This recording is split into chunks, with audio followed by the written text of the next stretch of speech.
Nós estamos aqui no Centro de Estudos do Ministério Público, acompanhando a segunda conferência do Ministério Público do Estado do Pará em falência e recuperação judicial. Esse evento é muito importante para o Estado, está reunindo vários promotores de justiça de vários estados do Brasil e também advogados. O evento começou agora, vai até às 5 horas da tarde, e a gente vai estar acompanhando tudo e levando a informação para todos vocês. Para a gente do Ministério Público é um tema que a gente está buscando cada vez mais dar uma valorização interna, né, dentro do órgão, porque a gente sabe que muitas vezes o tempo do mercado não é o tempo do processo. O Ministério Público ele busca uma atuação coletiva, uma atuação em prol de direitos difusos, coletivos, individuais e homogêneos, e muitas vezes a gente não identifica dentro desse ramo da insolvência empresarial como todos os impactos que eles vêm a ter numa comunidade. Então, a nossa ideia, né, dentro do nosso grupo, claro, abarcado aqui pelo Ministério Público do Pará, a gente tem um grupo, né, de promotores que trabalham, que militam nessa área, que buscam dar uma unificação, uma unidade de atuação para o nosso órgão em prol da eficiência desses processos, que estão lidando nitidamente com crises empresariais. E uma crise empresarial, no primeiro momento, a gente identifica ali o devedor, os credores, o magistrado, o promotor de justiça, mas ele tem um impacto muito maior. A gente tem impactos que, vamos pegar um exemplo, eu trabalhava num município que tinha uma empresa, um município de uns 30 mil habitantes, tinha uma empresa que empregava 4 mil trabalhadores. Essa empresa ela entrou em crise e pediu uma recuperação judicial.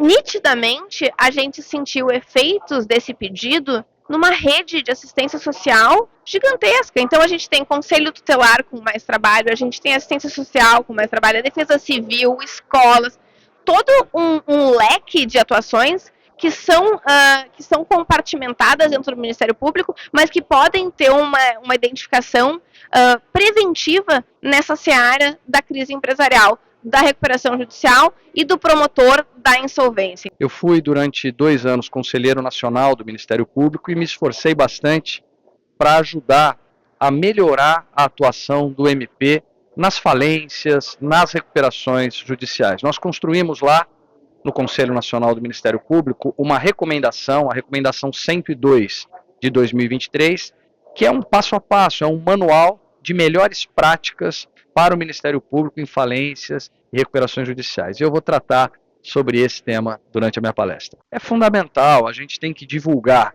essas ferramentas de insolvência empresarial, porque são elas que nos ajudam a enfrentar a crise das empresas. E quando as empresas entram em crise é ruim para todo mundo, porque os empregos diminuem, a atividade diminui, a riqueza diminui.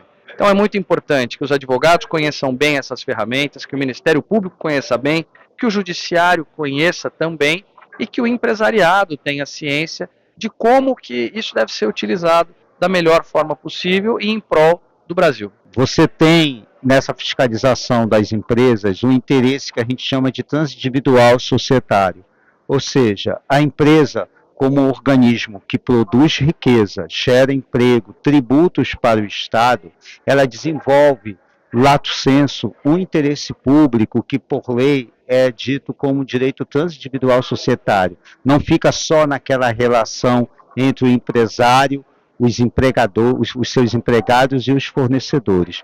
Então, quando essa empresa, qualquer empresa, ela entra, por exemplo, em uma crise, que assim como nós, pessoas físicas, nós ficamos doentes e precisamos de tratamento específico, a pessoa jurídica, a sociedade empresarial, também entra em crise financeira, também entra em crise, fica doente através das crises financeiras e econômicas. E o Ministério Público, a Justiça, ela tem que dar um olhar para o tratamento dessa crise. Então existem, assim como nós, pessoas físicas, nós ficamos doentes, o médico passa remédio e a gente fica bem, tá? Mas em outros casos a empresa, ela não fica bem e nós não ficamos bem e as pessoas vão a óbito. A mesma coisa acontece com as sociedades empresariais. Então, de um jeito ou de outro, nós na Justiça, nós temos que dar esse tratamento da recuperação da empresa, né? Quando ela é viável, aí você entra com os procedimentos de recuperação judicial ou extrajudicial, ou seja, aquela empresa está doente, mas ela tem condições de se recuperar. Já numa falência, não. Numa falência, a empresa morreu. A empresa morreu. Aí qual é o tratamento que a gente dá? A gente vai vender todos os ativos daquela empresa para pagar os credores, e esses credores, eles vão ter que se contentar com aquela venda, receber.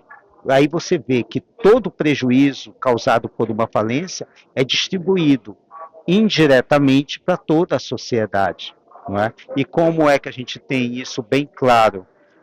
Por exemplo, se você vai num banco, quando você faz um empréstimo bancário, aquele banco que sofreu o calote de uma empresa que faliu, o prejuízo dele, ele vai colocar para você pagar. Então é por isso que há uma diferença muito grande dos juros oficiais para os juros praticados de mercado. Então, respondendo a pergunta, o interesse do Ministério Público é sempre, além da preservação da empresa, mas, acima de tudo, a tutela do crédito.